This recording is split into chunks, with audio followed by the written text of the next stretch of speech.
ইরানের শক্তি শেষ, কিন্তু বাস্তবতা বলছে একেবারে ভিন্ন গল্প। মধ্যপ্রাচ্যের উত্তেজনার মাঝেও এখনও শক্ত অবস্থানে দাঁড়িয়ে আছে ইরান। বিভিন্ন আন্তর্জাতিক বিশ্লেষণ ও সামরিক সূত্রের দাবি অনুযায়ী ইরানের দীর্ঘপাল্লার ও কৌশলগত ক্ষেপণাস্ত্র ভাণ্ডারের প্রায় ৭০% এখনও অক্ষত রয়েছে। অর্থাৎ ব্যাপক চাপ, নিষেধাজ্ঞা আর হামলার হুমকির মাঝেও পুরোপুরি দুর্বল হয়নি তেহরান।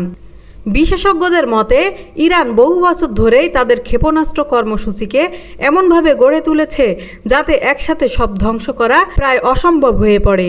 পাহাড়ের নিচে তৈরি গোপন ঘাঁটি, আন্ডারগ্রাউন্ড টানেল, মোবাইল লঞ্চার এবং দ্রুত স্থান পরিবর্তনের কৌশল, এসব কারণে ইরানের অস্ত্রভাণ্ডার এখনও বড় ধরনের হুমকি হিসেবেই রয়ে গেছে। অন্যদিকে সাবেক মার্কিন প্রেসিডেন্ট ডোনাল্ড ট্রাম্প বারবার দাবি করছিলেন যে কঠোর নিষেধাজ্ঞা ও সামরিক চাপ ইরানকে দুর্বল করে ফেলেছে, কিন্তু সাম্প্রতিক পরিস্থিতি দেখাচ্ছে ইরান এখনও তাদের প্রতিরক্ষা সক্ষমতা ধরে রেখেছে এবং প্রয়োজনে পাল্টা জবাব দেওয়ার মতো শক্তি তাদের হাতে রয়েছে। বিশ্লেষকরা আরও বলছেন, ইরানের ক্ষেপণাস্ত্র কর্মসূচি শুধু মধ্যপ্রাচ্যের জন্য নয়, বরং পুরো বিশ্বের কৌশলগত রাজনীতির জন্য বড় এক চ্যালেঞ্জ। কারণ এই অস্ত্রগুলোর মধ্যে এমন কিছু মিসাইল রয়েছে যেগুলো কয়েক হাজার কিলোমিটার দূরের লক্ষ্যবস্তুতেও আঘাত হানতে সক্ষম। এদিকে ইরানও স্পষ্ট ভাষায় জানিয়ে দিয়েছে, কোনো ধরনের সরাসরি হামলা হলে তারা চুপ করে বসে থাকবে না। এদিকে মধ্যপ্রাচ্যের বর্তমান উত্তেজনা পরিস্থিতিকে আরও জটিল করে তুলেছে।